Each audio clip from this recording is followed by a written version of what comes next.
Ladies and gentlemen, welcome back to another video with Swaggle. And in this video, I have a mega key that is a new addition to the Swaggle collection that my dad actually got for me, of all people, as a belated birthday present. And in this video, I'm going to show you guys the book that I got. And I also want to talk a little bit about it, kind of where it stands in the market, because I think it's a really interesting book to sort of analyze in that way. But then also, and maybe more importantly, talk about this idea of wearing the hobby on your sleeve and why I think that is so important as a comic book collector. But before I get into the video, if you guys could drop me a like or comment or subscribe if you're enjoying the content, help support the channel doing those things, I would appreciate it. But let us get into this book here today. And of course, you guys may already be able to tell from the backside of what this book is, but let me, set the stage a little bit before I do the reveal. So, some weeks back, it was my birthday, and you guys may know that I live in the Southern California area, but my parents actually live in the Northern California area. And recently, this past weekend, they had come down to sort of hang out. We got together and we sort of celebrated a little bit of a, belated birthday. And my dad actually surprised me with this book right here. He was like, oh, I was, up in the Bay. I was around this LCS and I thought, I would maybe get something nice for you. He was like, I know you're into comic books and I thought this would be pretty cool. So without further ado, the book that my dad actually got for me is this amazing Spider-Man number 300 in a CBCS case, the old case, at a 9.2 grade, which is of course the first full appearance of Venom and the classic Todd McFarlane cover art. And this is a book that I actually had on my wish list for books of 2021, but based on where the prices were for this thing, I definitely was like, forget it. I'm not going to really target this book. I mean, it was something I always really wanted to have, but it just, being more into the Silver Age stuff and the Bronze Age stuff, I figured that I would be, putting my money elsewhere. So I was really, really shocked that he ended up getting this book for me. In fact, my dad, he doesn't really know anything about comic books. He barely, he knows that I'm into comic books, but he doesn't know that, I have a YouTube here. So I'm really surprised that he got this for me. And I'm actually really thankful that he ended up getting a book like this one right here, because, for what he spent on this, I mean, he could have got me, something, I mean, who knows what the dealer up there could have sold him on. I mean, maybe the dealer would have sold him something like I don't know, what's like a lame book to have right now. Eternals #1. No, I'm just kidding. Eternals #1. It's a good book, but we like to make jokes. But my dad was like, I was looking around the wall and I wanted to get something cool. And he said that he vaguely remembered this cover art right here because maybe you guys know, my dad took my brother and I in the early, late 80s, early 90s into comic book stores. And he might have probably seen this at some point in his lifetime. And he was like, oh, I kind of remember that. And he talked to the LCS owner and he, asked him, oh, what that is. And my dad thought that this was just like the first appearance of the black suit. He actually had no idea what Venom was. So luckily, he ended up getting a pretty cool book. Now, the thing is when I got this book, this was the price tag that was on it. My dad actually gave that to me. And I was, a little bit like, I didn't know off the top of my head, like what the fair market value for this book was. And I was a little bit concerned. I was like, wait, did you pay $1,200? Is that a fair price? Luckily, my dad, who doesn't watch the channel, had some good knowledge, and he actually negotiated with the LCS owner, and he actually asked if he could pay, something around like $900 or so. So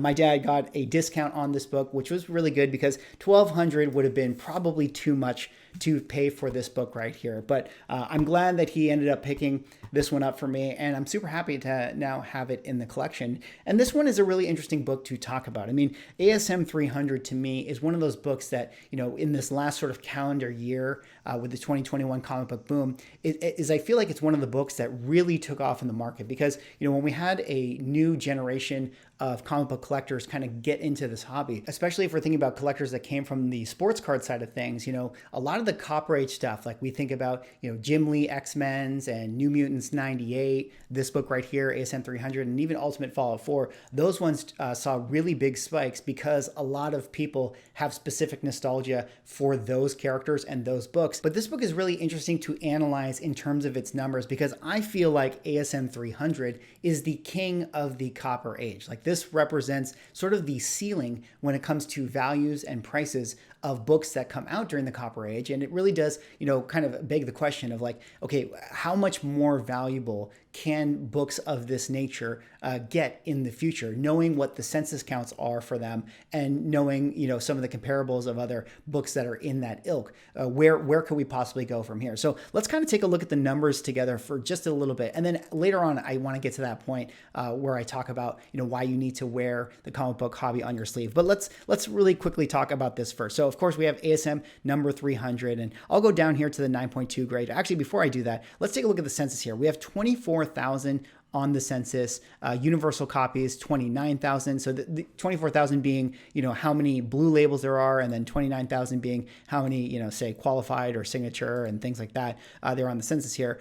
Let's take a look at the 9.2. Fair market value suggested to be $850. My dad said he got it for $900. So that's right around the 30-day moving average. And so I would be, I'm happy that he was able to negotiate on that, because the peak price for this book at a certain time was $1,200, which was the sticker that it was here. And I would have, not wanted my dad to buy the top, so to speak. But one thing that I think is interesting, thinking about the values of this book is, I did this before we started recording, but when we start all the way back, say in 2013, this book every single year has had a 25% increase in its value. So 2013, fair market value was 154, goes to 2014 and jumps up to, maybe around the $200 mark, roughly about a 20% increase. But if we flash forward to 2016 to 2017, again, there's another sort of 25% increase in going from 250 to about 375. Then 2017 to 2018, another 25% gain, where 375 going to 450. There was actually a big correction here in 2019 and 2020. But if we use the premise that this book could have continued to go up by 25% year over year,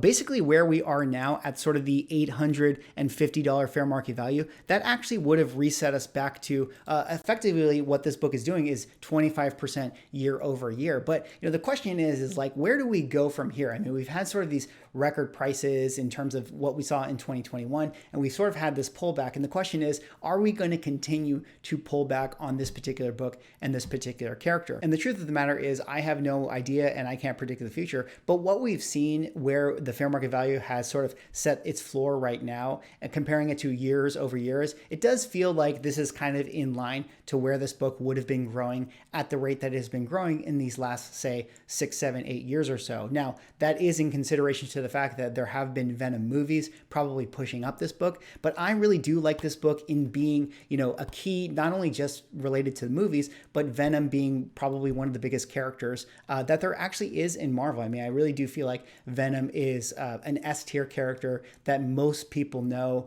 even outside of comic book collectors. And on top of the fact, I think that this cover is so iconic. I think Todd McFarlane right now is at like a new level in terms of his fame as a comic book artist, beyond just that of comic books, but also in sort of the NFT and the virtual space. Todd McFarlane is becoming kind of transcendent as an artist. So I really do like those factors for this book. And I do think that even though there is a high census for this thing, this is going to be a book that always continues to go up in value. But before I wrap up the video here, I did kind of want to talk about one little aspect, and that is this idea of wearing the hobby on your sleeve. And if there's actually a helpful takeaway I can sort of leave with you guys, outside of the fact of having a awesome dad who is willing to spend $1,000 for your birthday, and that is this: everybody should know that you collect comic books. Everybody should know that you collect comic books, because there are a lot of people who have comic books that don't care for them. And if they found out that you yourself are into comic books, they might be willing to give it to you, or they might be willing to, gift you something that they have no appreciation for. And the last little thing I want to show you here is this comic book collecting Reddit thread that I had come across just this week. And I thought that this was really interesting and illustrative of the point that I sort of felt like when I got this ASM 300. But here's the Reddit thread right here. You can just tell from the title: my husband bought issue 180 3 years ago. He's been hunting for 181 even longer. He casually brings up to his grandfather, who said, "I think I've got that. my gift to you. And there you see his grandfather incidentally had the Hulk 181 and gifted it to him just due to the fact that he had made mention that he was looking for this book and he was into comic book collecting. So if there's one thing I can leave with you guys, definitely let everyone know that you are a comic book collector. Wear your hobby on your sleeve, because one day they might buy you an ASM 300. Anyways, that's all for this video. Drop me a like, comment, subscribe if you're enjoying the content, and I will see you in the next one.